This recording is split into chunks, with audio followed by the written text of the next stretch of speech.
L'histoire que vous allez entendre va vous faire frissonner, peut-être même vous terrifier.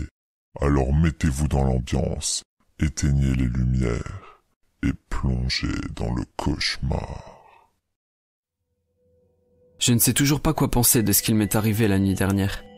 Pour vous replacer le contexte, quelques problèmes personnels m'ont fait prendre du retard sur mon travail.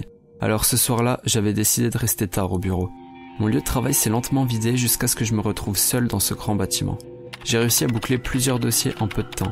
Et en regardant l'horloge accrochée au-dessus de ma tête, j'ai constaté qu'il me restait un peu de temps avant que ma fiancée vienne me chercher.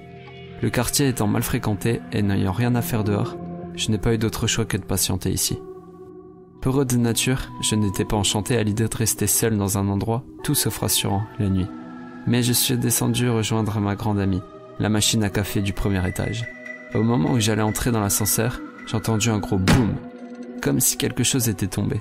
J'ai pris mon courage à une main, l'autre tenant le gobelet, et je suis remonté voir ce qui avait causé ce boucan.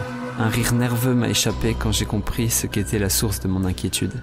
Les cris masculins que j'entendais me certifiaient que, finalement, je n'étais peut-être pas si seul et que 2 de mes collègues étaient en train de s'envoyer en l'air.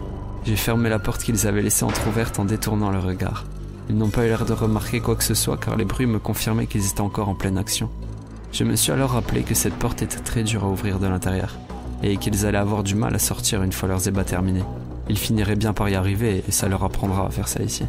Voyant qu'il était l'heure de m'en aller, j'ai pris mon manteau et suis descendu pour attendre ma fiancée. Ce n'est qu'aujourd'hui, en arrivant au bureau, que j'ai compris ce qui s'était réellement passé. Le corps d'une de mes collègues avait été retrouvé ce matin.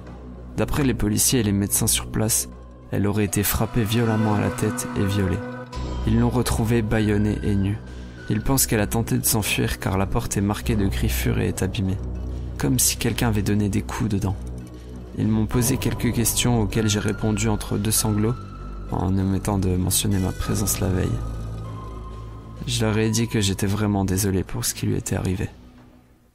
Vous n'avez pas à être désolé, vous savez bien que vous n'auriez rien pu faire.